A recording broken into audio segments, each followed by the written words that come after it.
So we see that, we go, we move the needle. And I can then start, if that holds for a few days of consistent traffic, I have a tiny trend. Admittedly, that's not something I'm going to put all my chips on and say this trend will be there forever. And that's what gets people caught up with it, with the statistical significance part. Because yes, you want that, but you still need to be able to take action, especially if you're running with marketers. It's Richard here from the Experimentation podcast. Today I've got Chris Mercer on the line from measurementmarketing.io. We're going to be talking about pure A/B testing versus just taking an iterative measurement approach. We're going to be talking about all things GA4 and more, so stay tuned. Hey guys, it's Richard here from the Experimentation podcast. I've been away for a little while, but I'm back, and today's guest is Chris Mercer from measurementmarketing.io. It's good to be here. See you, Chris. Been wanting to chat for you for a while, and I know we're like liaising on email back and forth about setting up podcast times, and then I went kind of silent for a while, then I went back, and then I went silent, and here I am. So we made it. That's the important part. Glad to be here, man. I wasn't stringing you along. It's a real podcast. So yeah, it's good to really have you. I'm definitely a big fan of you. You know, like your course on GA and the CXL optimizer course was really in depth, and that's how I got into knowing you. And I think you put out really good content, a lot of awesome content out there, and I think people who are still like a bit clueless with GA4 might find that useful. So look, I've had a look at your bio on LinkedIn, and how about we just sort of go through like what you studied and your first couple of jobs and how you got into web analytics and all that kind of. Be careful what you ask for, man. The rest of the podcast is going to be about the origin story of Mercer. Don't worry, we won't go into the meaning of life and your existential crisis to entrepreneurship and. Yeah, exactly. I mean, like everybody else, I never went to school to study what we're doing now, right? Like, that's just sort of how it happens. All of that sort of it becomes irrelevant. But I moved into my first job, believe it or not, was radio. Because I have a voice for radio. So I was told a whole bunch of times. So I actually went to a radio station to get it, just sort of figure out how to get a job. And they ended up giving me one just because I did that, which was kind of cool. The reason it's relevant to where I am now is because I very quickly realized in radio, the DJs are the ones that don't really get paid a whole lot. I mean, there's always I've heard that top lean, but they don't make a lot of money. So, but the salespeople do. So I jumped into sales. And because I was in sales and I could produce my own commercials because I had that talent, I learned copywriting. I learned how to write ads. So I could sell the ads, produce the ads, change the ads. So that got me into marketing and sales. So that was my sort of initial foray into this world. Fast forward a couple of decades later through various, twists and turns, I was really mostly focused in sales management as a role. And was very good at that, very systems oriented, managing the pipeline, could help salespeople improve their systems by doing that. And I've always been very system oriented that way. When I came into the digital space, which was we were training people, we're deciding, hey, we're going to create our own little digital business back in the day, right? This is 2010, 2011, somewhere around there. When we did that, the first thing we created was a site that basically trained people how to do WordPress videos. And so that was great. But what would happen is people would say, well, hey, this WordPress thing is a lot of work. How much for you to just make the WordPress site? Like, in fact, I want a WordPress site like you. How much for you to just do that? Yep. So we realized, again, listening to the market, we got to optimize and say, well, they don't want the videos. That's a lot of work. So we're going to create an agency. So we started doing outsourcing and learning all that fun stuff. As we were building that, the marketer in me was like, well, we have to differentiate because we can't be like everybody else in Fiverr that does WordPress sites. Because that's the commodity now. Like that's exactly right. And we knew it was going to be. So we said, well, let's deliver the WordPress site, but then we will then optimize the WordPress site. Because even back then, CRO was kind of coming in from Europe and overseas into the US. My personal theory is because we ran out of traffic last, right? We had 300 million people to get through. Everybody else had an audience of 2 million. So they had to learn optimization faster than the US did, is kind of what happened. So we were learning CRO as everybody else is. So we started delivering sites for that. Well, of course, in order to optimize, you must measure. So what we would do is we would set up Google Analytics. Now, this is the trick is what I didn't realize back in the day was I didn't set it up as a marketer. I set it up like a sales manager would, because that's all I knew. Yeah. But that made the tool more useful. And so pretty quickly what started happening was people were saying, listen, I don't need a WordPress site. I don't need that. But I was with such and such, and they showed me how you set up their measurement. Like, how do we do that?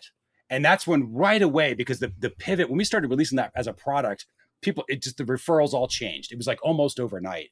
And again, it's listening to the market. You optimize again. We said, listen, this is the pivot. We're going to teach measurement because nobody's doing that well. No one uses this tool properly, as far as our concern was. And so we started doing that. And that's where measurementmarketing.io was born. This is Romo Santiago from Experimentation. Every week we share interviews with and conference sessions by our favorite conversion rate optimizers from around the world. So if you like this video, smash that like button and consider subscribing. It helps us a bunch. Teaching that's an awesome story. I think the lesson here for our audiences, particularly those who are quite entrepreneurial, is you might have your MVP or whatever of your product or service, and you take it out there to the market, and then the market's like, hey, can you do this for me? And you're like, well, we don't exactly do that, but if you're giving us money, we might. And then say you start noticing the pattern of people wanting your product in a different way, or product or service in a different way, or asking for something totally different, or an ancillary product or service, then I think that the key lesson here is being actually listening to the market. That's exactly right. And adapting to it. The market will guide you. That's exactly right. Yeah. And the same honestly is true with CRO. The challenge, it's interesting because the reason we heard that was because we were kind of in a conversation with our market, if you think about it, right? Like through emails or people calling us or whatever. There was a conversation, and it really, that's just listening and responding. We were listening to them and we were responding differently to make sure that we were keeping the conversation going in the right direction, which was to grow a company.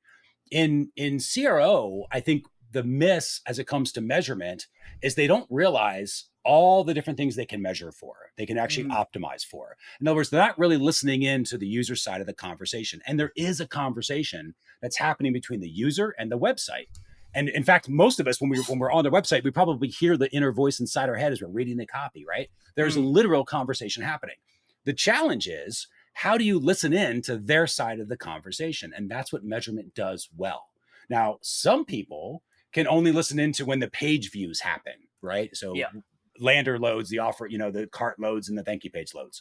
And that's okay. But that's like listening to a conversation when you're 100 feet away. You're going to be able to make out some of the words, but you're going to have to do a lot of guessing as to where that conversation is going. But if you can measure, okay, did the page load? Did they stay there 10 seconds? Did they scroll down and investigate that copy? Did they look at the offer for at least 5 seconds before clicking on the button to then initiate the cart load? And all these other behaviors. Did they click in the fields, right? Did they have any errors, right? All of this stuff that you can actually measure for. When you're measuring to that level of detail, it's like being right next to them and having that conversation. So now we're not shouting at each other anymore. You're right there and you're like, oh, I can see there's, like, for example, 2 different problems you might have. Is it people that are sending paid traffic to an offer, right? Or a product detail page, e-commerce, whatever. If you're sending paid traffic and it doesn't move forward to the next step, what do we optimize for? That's going to be the question that the CRO is going to ask, right? Experimentation. What are we going to, try to adjust? And the answer is like, I don't know. Let's just guess. We'll do heat maps. We'll do scroll box, blah, blah, blah. I get all that. And that's an important conversation to have. But if I said to you, listen, there's this ad sends a bunch of people to this page and within 10 seconds, they are gone. Right. Yeah. And if I said, well, this other ad sends those people to the page, they scroll down, they actually look at the pricing table for 5 seconds, but they don't click on the ad. They don't click to move forward, right, to the cart. 2 completely different problems now that you can see because measurement tells you what's going on. One is there's an above the fold mismatch on the expectation that's being set by the ad and the page. That's where the optimization has it. It's above the fold, period. No other.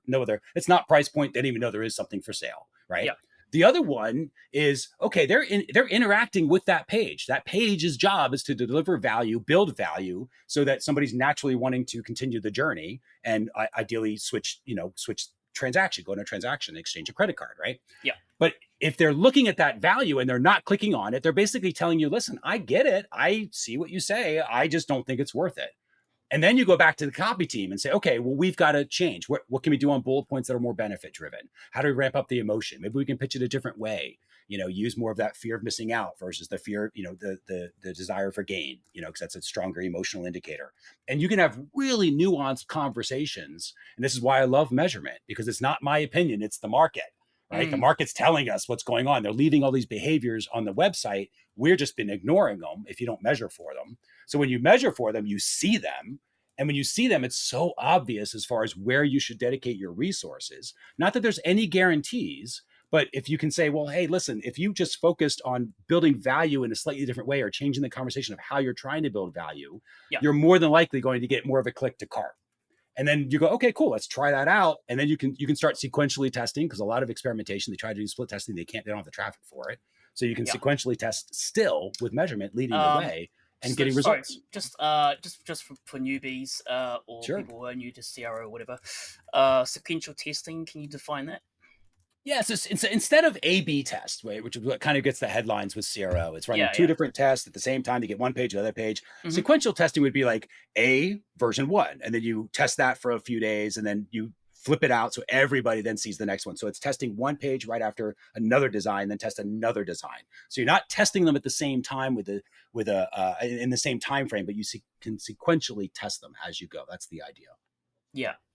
With the example of like you make say you make a change or a few sort of changes on a page that's it's got a high bounce rate or low scroll depth or whatever, and you've made some changes instead of doing the A/B tests in the situation of a low traffic website. So you make the change on day 1. Would you say do measurements afterwards, 30 days? Post? Not even, man. Within a few days. Within a few days. So you don't go further out. You don't need to. Yeah, that's kind of the beauty of it, especially when you get really good at measurement. Because we did CRO for a long time. That was kind of one of our initial things, right? Was running the agency, and we saw the same thing that I think a lot of agencies can sometimes see, and where something says, "Oh, it's going to be a thumbs up. This is going to be a great thing to do," and then you push it live, and the results aren't there when it's live after 6 months, right? Things like that happen. With measurement, though, you kind of, it's almost like you can see the marketing at work. You can see how the website's supposed to work because you're measuring for all the different behaviors that it's supposed to elicit, right? An offer page or let's say a product detail page on an e-commerce store. Use a different business model. You've got a product detail page. It's designed to get you to pay attention and stay there for a few seconds first. Number 1, that's what it has to do. Second, it then has to get you to engage with the details of that product. That's good. How do we know that? Well, because they're clicking on product photos, or they watch the product demo, or they scroll down and learn about the details. Then it's supposed to say, hey, it's supposed to mitigate risk, right? Minimize risk, and say, these are other people that have also bought this that already tell you it's awesome, right? Using social proof. How do I know if it did that job? Well, I can measure to see how much time they're spending with the testimonials review section of that. And then it's supposed to say, well, now that you've decided we've mitigated risk, minimized that, you decide it's probably worth it, let me help you get to set things up properly so the cart can then check you out. And that's where how do we know if it's doing that job? Well, because you're playing with the size button or the colors or variations, right? Before you click begin checkout or add to cart. So we can measure for all of those behaviors. That's how that page is supposed to work. And what mostly happens is people go, well, the page loaded, and then they see the checkout. And they miss all these different behaviors that are they cannot even see because they don't take the time to set up the measurement. But if you take the time to set up the measurement and you were comparing 4 different product pages together and you can see all those different behaviors, you can pretty clearly start tying different behaviors to future behaviors, right? Like you might notice that there's one product detail, one product page, it just doesn't really convert all that well, but this other one does. When you analyze the behaviors, you might see, well, hey, this other one is because they're clicking on the images. And you go, well, this one has images too. And you're like, yeah, but they're not high res. They're kind of fuzzy. That's the problem. They might be clicking on the images, but they're the wrong quality images. So both are doing that. But now CRO can say, okay, well, here's the fix. And it stops becoming let's cross our fingers and hope this is going to work, where it becomes probabilities are this is going to move the needle. No guarantees, but here's what we think and why. And you're essentially getting the direction from the market, which is the only one who knows how to sell them anyway, right? And they will absolutely tell us that if we'll listen. And I think that's the big miss is people aren't using measurement to do that, and including free tools. You don't need fancy tools. You could use Google Analytics 4 to do it. as you go through, and maybe Tag Manager for some of those more advanced behaviors. But that's really it. The tech stack is free Would you technically, say, right, to set that up. Would you say, and I just want to sort of, because I'm thinking myself, like, from an A/B testing perspective, yeah, you need a ton of traffic to get stat sig and all that kind of stuff. It's, you could call it the gold standard. But would you say that with the sequential testing that you would still need a minimal amount of traffic to be able to come to a conclusion, especially It if is you know what I mean? If you're only looking at testing for like little. a few days, do you know what I mean? Yeah. If you have 10 people come to the website per day, yep, you know what I mean? I don't think that's going to be. I just want to play devil's advocate. I know you need to, because I came from the world of where p-values and statistical significance and everything else. I get it. Confidence factor. All the listeners will be like, we need stat sig. We need to have 100,000 uniques to the website and blah blah. Exactly. They'd be like, I think still want to be. Yeah, I 100% agree. And also consider there is another way, right? Yes, that is also useful, but that's not the only way. Because I can look at even a low traffic site, right? Let's say you have let's just use opt-in rate, lead gen, right, as another business model. So we've got a lead gen issue. I think this opt-in offer, whatever it is supposed to convert between, let's say, 30 and 40% to cold traffic. That's what it does, right? I know that. I can predict that, so that next week I can say, if we send 1,000 hits from Facebook, right? We have 1,000 people coming in from Facebook. Let's say they cost me $1,000, $1 per click. I get 1,000 people come from Facebook. I should end up with 300 to 400 in the CRM, right? So now I'm predicting and I'm forecasting, here's how this should work. So then we go and we use it. Of course, we're measuring for everything. So we measure it and it says, oh, it's 10%, right? Now this goes back to strategy, especially in measurement. In a proper measurement plan, actions are already predetermined, which is a huge miss. People don't do this, but you should. Actions aren't predetermined, and they should be. So for example, when I say, well, it'll be 30 to 40%, my team will come back and say, well, listen, what are you going to do if it's less than 30? What are you going to do if it's much higher than 40? Because both are equally bad, right? Less means, okay, maybe I got to change the offer or change the targeting of the ad. And if it's substantially higher, it might be because I'm targeting too hot of an audience and I need to expand out the audience. So I net higher leads, even though my conversion rate will go back into range, as it should be, right? Especially if it's coming in at 70, 80%, it's too hot. So I can tell by the numbers what actions I'm going to take. So if I see something that comes in at 10%, right away, I'm like, if I verify the obvious issues, like, okay, it's the right targeted audience, blah, blah, blah. It's not the audience, it's the offer, period. Yeah. It's the offer. There's no amount of, let's just change the field order, or let's move it from left to right, or let's change. None of that matters. It is the wrong offer. You got to repitch. It can be the same product, but you got to repitch the offer in a different way. So we would look at that. We say, okay, we're going to repitch it. We're going to run it for a few more days. And then if we see it goes from 10, it won't go 10, 12, 15, 16, 20, 25. It'll go 10, 25. That's what'll happen. I've done this for years. That's what happens. Why? Because it's different offers. You're going to get a different result. So we see that, we go, we move the needle. And I can then start, if that holds for a few days of consistent traffic, I have a tiny trend. Admittedly, that's not something I'm going to put all my chips on and say this trend will be there forever. And that's what gets people caught up with the statistical significance part. Because yes, you want that, but you still need to be able to take action, especially if you're running with marketers, because marketers are aggressive. They want to make changes all the time to try to improve the results, right? And sometimes if we're, as data side, we tend to pull back a little bit on that because we're like, oh, we don't really know.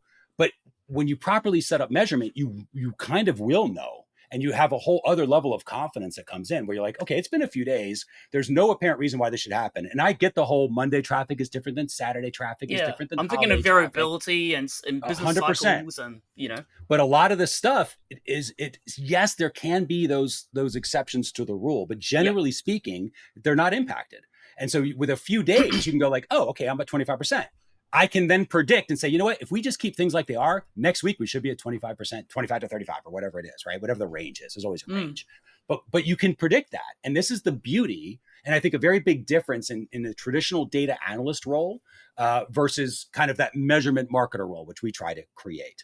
The data analyst, and I think data in general is a lot of forensic data where everyone's arguing over what happened last Wednesday. Yeah. And I don't see the point in that at all. I don't care how clearly you see the past. It doesn't matter. Like we finished the test. we're going It to look doesn't back matter. at the results. Yeah. Yeah. Yeah. But it doesn't matter either because it's in the past. The Yeah. most important thing is not how you reinterpret the past, it's how you change the future. So what we're doing is we're saying, okay, next week, I need to have, let's say, 300 leads. Yeah. And I know that my opt-ins should convert at 35%.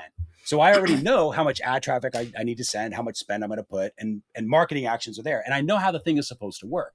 Then I measure to make sure that the machinery is working the way it should. And if it's not working, I will know why.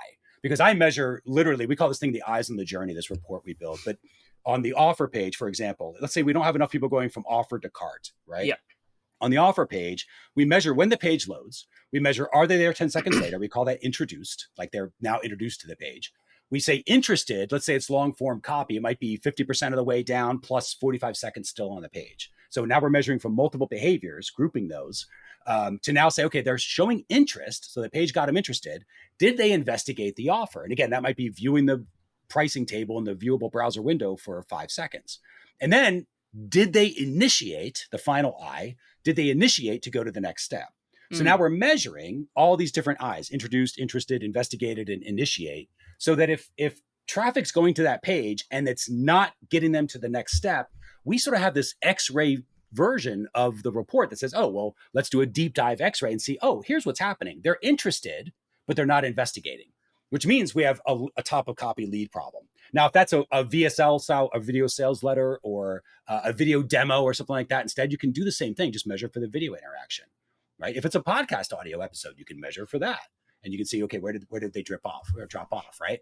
So the whole idea is, how is this supposed to work?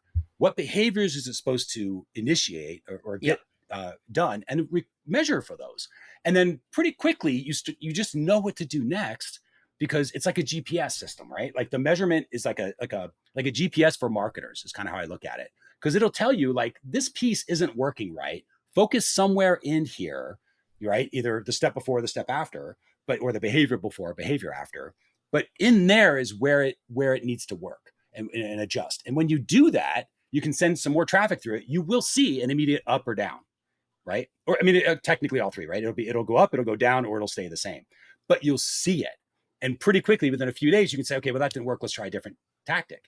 So we have found that we can sequentially test faster, especially low traffic, because we're a niche site. So we're never going to be able to A/B split test. And certainly multivariant out the window. We never have the traffic for Forget it. Right? about that. Exactly. So no multi-arm bandits for us. But sequentially testing, we can iterate much, much faster than others can. And all we're doing is going to the market saying, hey, did you like that? Do you want us to do more of that or less? They say less. Okay, cool. We'll do less. How about this? And they go, yeah, more of that, please. Cool. We'll do more of this. And we're always having that conversation with our market so that the marketing team doesn't have to guess. They kind of just know what actions to take because measurement guides them there. Are they, you're speaking from experience on your own site, right? Measurement marketing. On client sites, our site. Yeah. We just measurement in general over the last decade. We've seen this. So it sounds like, you know, from a, because, you know, you've got the argument of purist versus pragmatic sort of approach to testing. It sounds like you've got a very pragmatic approach to testing, and it's not coming from a purely academic scientific perspective where, you know, the kind of traditional A/B test came from, you know, RCT trials and that sort of stuff. Yeah, it came from a lot of academic. Exactly. Yeah, you're coming from like an entrepreneur marketer. We need to make money. I'm driving a ton of traffic. It's not just the money; it's the result. It's result focused, right? Because there's been a lot of CRO that has really hurt companies, right? Look at Hertz. Hertz was a great example years ago, where they hired this agency to redo their site, and they did it. They didn't split test anything, right? I don't think they did any research, and they ended up suing the company. And you know, I remember that case. Remember that? It was like a number of years back. So big companies can make some big mistakes. Yeah, exactly. But it's because there's like, this is how we do it, and that I think is a mistake. I never think this is how we do it. This is the only way. I am always open to being wrong. I always consider the possibility that I'm wrong. The probabilities are, I might, like I always tell my team this, like I present like I'm 100% certain. I never am. I might say I'm 99.9% in my head, but I'm always got this little piece that says, hey, I could be wrong. And the reason I want that is because then I'm open to other ways of doing it. Yeah. And I think if CRO professionals were doing that a little more, they might find there's other ways they can use measurement to help optimize, give the client the results that the client wants, just in a slightly different way. It doesn't always have to come from A/B testing. or whatever their default tool is. That's not to say that that's throw that out because that never works. Of course that works. There's a time and a place for everything. But of all the tools that I have seen, having experience on both sides of it, measurement is the tool because it takes a little bit of effort and skill. You do have to learn it. It isn't used properly. It's sitting there in front on everybody's desk, but nobody knows what to do with it because nobody knows what it is yet. Can I ask you a But if you question? learn it and you can set it up, it will make your optimization job so much easier. And it Yeah. requires less kind of experimentation in terms of the guessing of things. You can say, listen, here's some things we can do for a treatment, and you're going to see a move in a few days. And you would. Like it's pretty impressive. And then again, does the trend hold? That's where stats comes in. I get that. There's a time for it. But and you don't have to believe me. You don't have to sequentially test if you don't want to, but at least it tells you an A/B test. It'll feed the variation and say, okay, well, here's what the control is. The variation should enact these behaviors so that maybe only 40% of our people are showing interest and we want 80% to show interest. Well, this signal should optimize for interest. Because if we're getting them interested, a certain percentage will investigate and a certain percentage of those will initiate. And then the user journey continues the way we want it to go. So it is still, math is still there. It's still very important. You're still looking at the numbers on the data behind, side, it's too much. I know what you mean. It's exactly right. Can I ask you, because you talk about, you're talking about that level of granularity when it comes to measurement, and obviously we can do that very well with GA4 now. I think it's got a lot of built-in measurement tools. Maybe tell our audience, like, I know like Universal was obviously sunsetted about a year ago, I think it was. Everyone's about to lose their data now, right? As of July 1st, the data goes away. People, so make those backups now. Download it all. What, like, for those who are still kind of getting used to GA4, like, what, let's just say we're working on a PDP for a e-com site and there's a form and adds a card and all that sort of stuff. What stuff will J4 track automatically, and what stuff do you have to set up with? Great question. So here's how the biggest difference in Google Analytics 4 and its biggest competitive advantage over Universal Analytics is the structure of the data, right? The schema. Yeah. So with GA4, you have an event and and I don't like that word necessarily. I understand why they use it, but an event is just a behavior, right? A page view is a behavior, a click, a scroll, right? They're just behaviors that are happening on the site. So you have all these different behaviors, and then they have what they call parameters. And the parameters is just the detail of that behavior. Which page were they on when they scrolled? Which product did they buy when they purchased, right? That sort of stuff. So you have these events and you have the parameters, which are just behaviors and the details of those behaviors. So already that platform is a little easier to work with because you can be a little more descriptive in that way. Then the way we recommend is we call this the ABCs of GA4.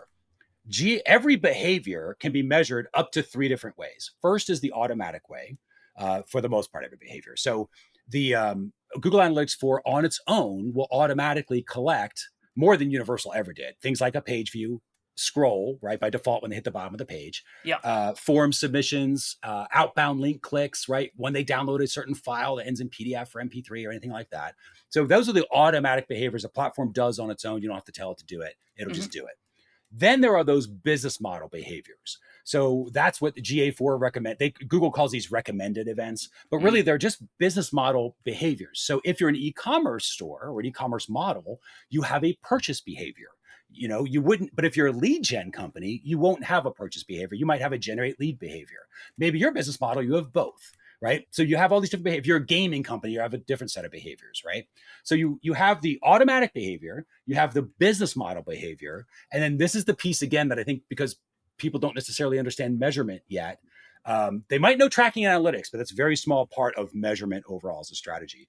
But the underutilized portion of GA4 is custom events, right? Automatic events, we've got our automatic behaviors collected, we've got our business model behaviors, custom behaviors, meaning what does the brand call this? What does your company call this? So for example, we have the Measurement Marketing Academy where we teach all this stuff, right? Yeah. So we have, when somebody buys the academy, we have GA4 automatically collect that behavior with a page view event because it says page view. And we can see, okay, it's the thank you page. So we know a page view occurred, right? There's also that same exact behavior is recorded as a business model event in the form of a purchase. It says purchase. They bought the academy for a couple grand for lifetime access or whatever.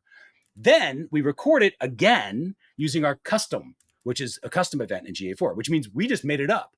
but we're teaching Google Analytics 4 to speak our language as a company. And so what we call it is we call it complete the Academy journey, right? So it might say Academy _ complete, meaning they were on the Academy journey and they just completed it. So now I've collected that data, that exact behavior, 3 different ways.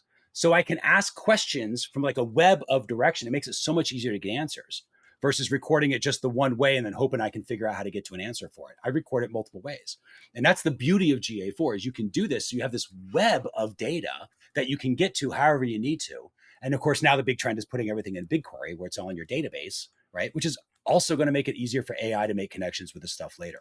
You know, so that's the beauty of GA4 that I think people, I know it's got a bad name. I get it. Google did not do the best rollout. They should have to say it and understate it. You know, they've had some issues. I get it. I know. However, we saw this in Tag Manager back in the day when Tag Manager first released. You know, very few people might remember this, but back in the days of version 1, they were like, oh, okay, we have these things called rules and macros, right? You have tags, rules, and macros. And it was like, what is this? Yeah. You know, and all it was a macro was a variable and a rule was a trigger. And then they switched it. They started calling it that because everybody else started going, okay, forget the word macro. That's an engineering term, right? And it makes sense for engineers. And that's what Google's building their products for themselves initially. So that's what they did. But then a marketer came in and said, hey, listen, that's not what the rest of the world calls this. Let's rename it. And it got more and more useful. They started adding different functionality to it. And they dramatically have improved that product over time. The exact same thing is going to happen with GA4. They're going to dramatically improve that product over time. And everybody that leaves is going to come back again, I think. I also think the same thing happened with Universal and with platforms like Kissmetrics back in the day, right? Everybody would go to Kissmetrics. Still around? Yeah, they are, but they're a shadow of their former self because their big thing was we measure users and Google Analytics didn't back in the classic days. Yeah. But when Universal came out and said, okay, now we also do users, the Kissmetrics crowd had to come back to GA because it was just a better place to get the job done, right? And it's free. Why pay for it? So the same thing I think is going to happen with GA4. Don't get me wrong. I think there's content privacy data things around too, where certain countries are going to be restricted. So they're probably never going to get back to their former glory. And they left a huge opening for the market. So a million other people have come into their play. And they're really good tools. Like, Pickwick and Motomo and Adobe, they all have great platforms. So there's no wrong place to go. But I can definitely see GA4. Anybody that's kind of like, I'm not using GA4, I'm using, just Facebook Ads Manager instead. It's like, yeah, you probably want to use GA4.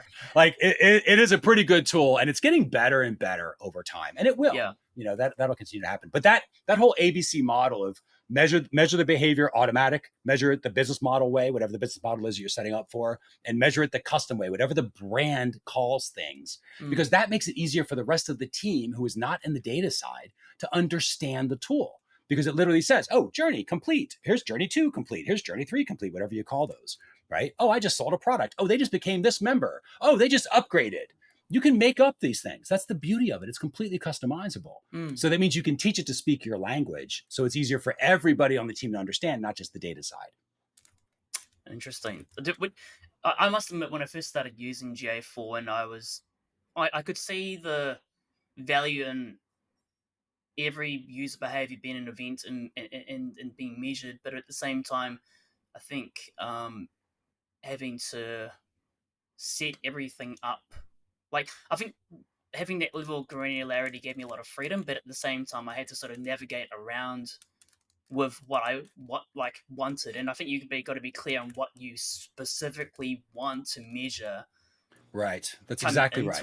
You come in. I want to measure that specific click of that says open now on this specific page, and I'm going to set this up. Do you know what I mean? Whereas to some extent, yeah, like there are tools. So kind of 2 things to tackle. One is for sure, you don't want to measure, grab data for data's sake. I think that's ridiculous. I think data is going to get people in trouble. It's going to be a liability, right? In the not so distant future. So only have the data that you need to be able to do the job you need to do, to take the actions you want to take, right? With GA4, though, especially with tools like Tag Manager, you can tell Tag Manager, I want you to track every time somebody clicks on a site. I want to know where they're going, what page they were on when they clicked, and where they were going when where the click was going. So you can set up one tag, one trigger that sends all that data so that you have those events back there. So when you need them and you're like, well, I'm trying to see this user journey. Did they go to this page? scroll down, and then click, you can know that because the data is there. But remember, you're not setting it up so that just in case one day, you're setting it up because you know you're going to be asking a question around. Oh yeah, I mean, you've got to have that, and that's why you do that. In goal in mind, and you feel like, okay, that's exactly right. You already know what actions you're going to take. Yeah, that's exactly right. Yeah, I must say though, like, for my situation, not going too in detail though, I do sometimes find when I'm in the exploration report, I've got to sort of maybe do a bit of Googling around or fiddling around with the metrics and dimensions and things like that. Do you find the same with you, like yourself? Or you? I mean, you're obviously, that's your job, but I mean, did you find that this is a common issue? Oh, it's that tool itself has a substantial learning curve. Let's put it that way. Oh yeah, it's not easy. Yeah, like in on the reporting side, because, and again, this is a little bit because we've got measurement muscle, right? Like we understand measurement. So we don't use GA4 for reporting. We're using Looker Studio. We're using GA4 to store the data. You're exporting to Looker, and then you're doing your stuff. Technically into BigQuery, and then we connect Looker Studio to BigQuery, right? Yeah. So it's just faster that way. So we don't have that problem, but that's because we know we're measuring at a different level, right? Now that not everybody has that, so I'm not denying anybody that. I get it. If you just have GA4, the way to think about this tool, it's actually 4 different analytics tools in one, is how I look at it. Each space, they have the home space, which I think is just kind of a waste. But that's because it doesn't really lead to any meaningful actions. It's very that one that talks general. About engagement, whatever the hell that is. It's the home workspace says, like, here it's the one that has all the different cards. It says, oh, here's your insights and blah, blah, blah. It's the one you skip over. Yeah, it's like whatever. It's when you, exactly. That one. Why even have that, right? Yeah, exactly. So that's the home space, but it's too general to be particularly useful, I think. The second one is the reports. That's what the one that has, like, here's my generate lead reports or acquisition reports and all that stuff. So the reports work a different way because it's a different tool. It's the closest to what Universal Analytics does, but you're going to see things like modeling back there. Again, depending on how the tool's set up, you got to know how to use this tool. But you'll see things like modeling back there. You can customize some reports, but you're not necessarily seeing funnels and things like that. So you go to explorations, visualization. Right? Yeah, that's true. Yeah. So then you go into explorations. That's a third different tool, but it's a uniquely different tool. It processes the data differently, so it can do its job. So you build out your funnels. You can connect them into your reports, right?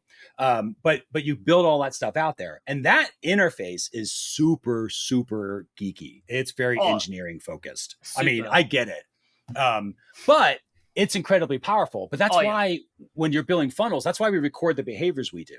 So for example, if I wanted to measure the Measurement Marketing Academy user's journey, I could build a funnel that says, first step, page view, where page location contains /LP, /membership, /Measurement Marketing Academy, right? And I could do that. And I could definitely build a funnel.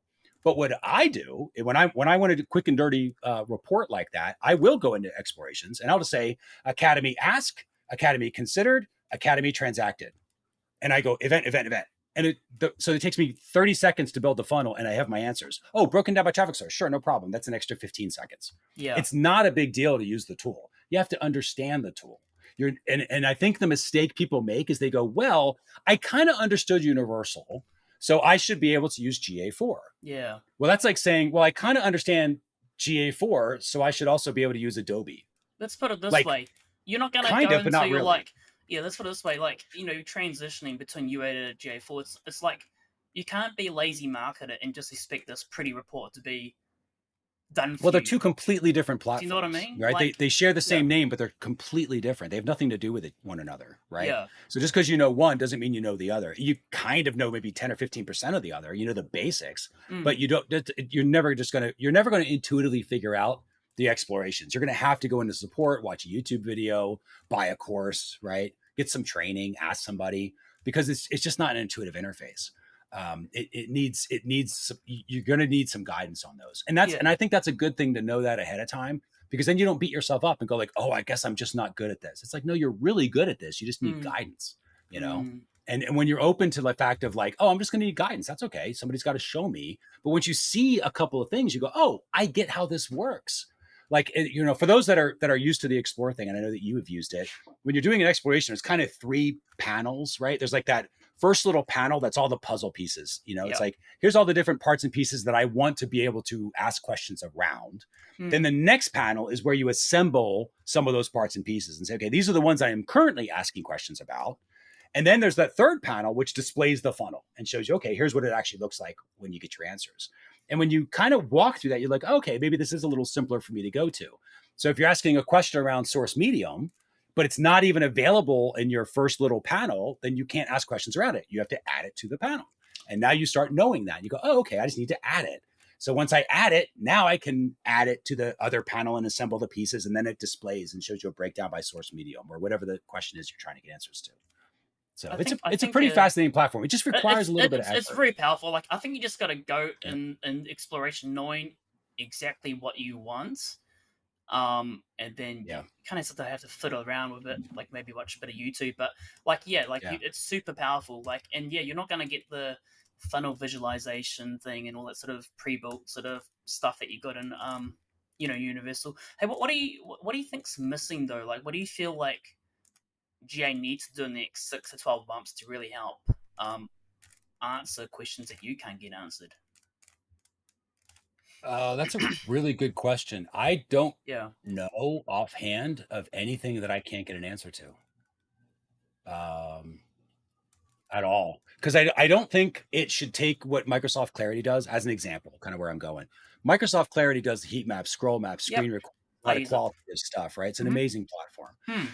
I don't think it would it be great if Google also did that? Sure. But Google tried that with Universal way back. If everybody remembers that, they tried doing that stuff and it just was a cluster. Yeah. So they can't do that. That's not their forte. They shouldn't even try.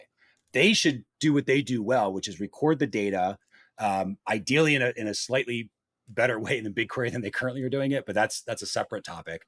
But record the data the way you do it with events and parameters works really, really well. Yeah. People just don't know how to use it, so they're not taking advantage of it.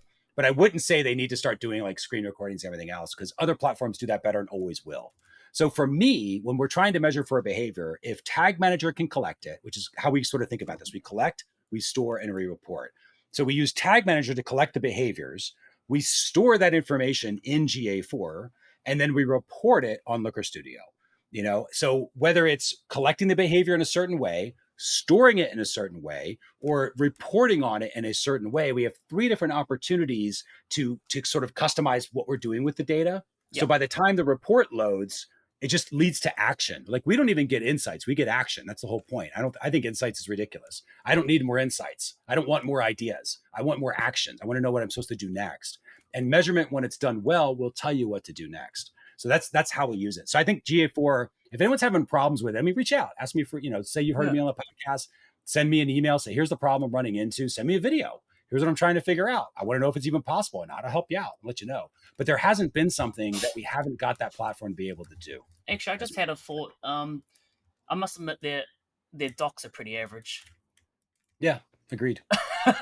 Yeah, their support docs, they're better than they've ever been, but they're still, it's hard, right? And eventually that stuff's going to get AI'd. So I think it'll get easier and easier, right? I'm sure you're going to have a little Gemini assistant coming in to help you out. With that stuff, for sure. That's going to happen. Yeah, that makes so sense. It'll get easier with time, but just give yourself a break. When you're learning this tool, it's brand new. You're not going to be perfect at it day one. Also, maybe just Google a break too. I remember when like you said, it's the MVP there, and I can see the iterating on it. But like they call because they made one change a few weeks ago. Key events, conversion events and key events. Yeah, it's like, come on.